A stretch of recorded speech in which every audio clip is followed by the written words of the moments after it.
everyone. Today we are going to read our chapter The Girl Who Asked Why.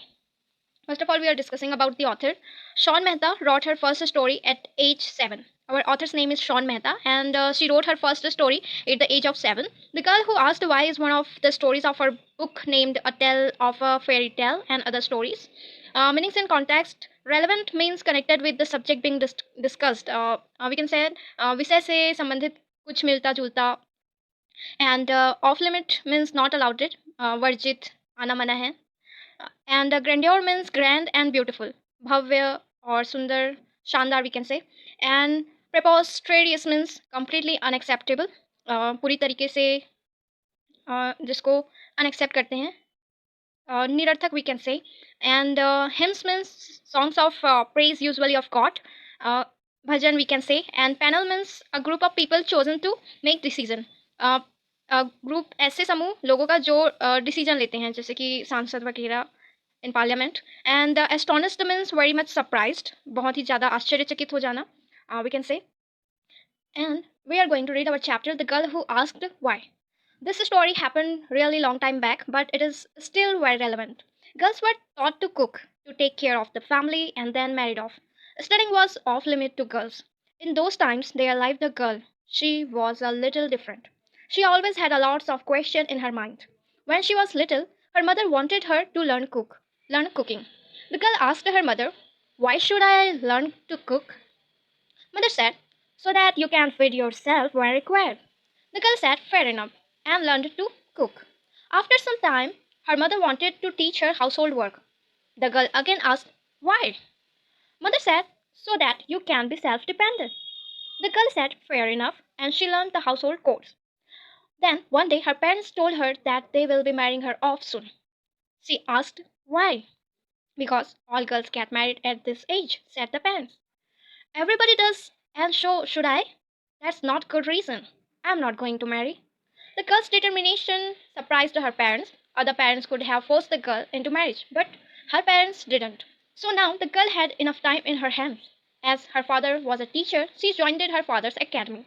There, she learned several hymns and their meanings. She asked the questions and learned even more. Soon she surpassed her father in knowledge. One day, an invitation arrived. It was from the king. The invitation was for the brightest scholar in the academy. As it happened, the king wanted to compile all the knowledge in the universe into books. To get the inputs, he had invited scholars and philosophers from all over the world. There was a discussion in the academy about who to send for this conference. After a lot of thought, they all agreed that the girl was the brightest scholar in the academy, so the girl was sent to the conference. When the girl reached the conference venue, she was taken aback by the grandeur. She noticed a large number of men, but hardly any women among the delegates. She climbed the desk to take her seat. Suddenly, there was a huge uproar. People in the audience were staring at her. A woman who thinks she can sit on a scholar's panel? Preposterous! Scam someone. Look at her clothes, so provoking. I don't think she is female of good reputation, another declared another. Stop her, it's sin against God. Everybody looked at the king for a solution. The king pondered for a moment. Girl, there is some misunderstanding. A woman cannot sit on the scholar's panel unless she is accompanied by a man. Pardon me, Your Grace, but I was invited to join the discussion, said the girl. I don't remember inviting you, said the king. You sent the invitation for the brightest scholar in my academy. I am the brightest in my academy. On the invitation, there was nothing about only male scholars being allowed, answered the girl. The king gave a little chuckle. You have made a good point. I have no objection, said the king. But I don't think a woman can join the discussion, murmured one of the women in the audience. Why? Asked the girl. You will not feel comfortable around so many men, answered another woman. I have no problem. My focus is on my work, not men. You don't have to do this. You are not bad looking. You can marry some wealthy gentleman, advised one elderly. The girl ignored him.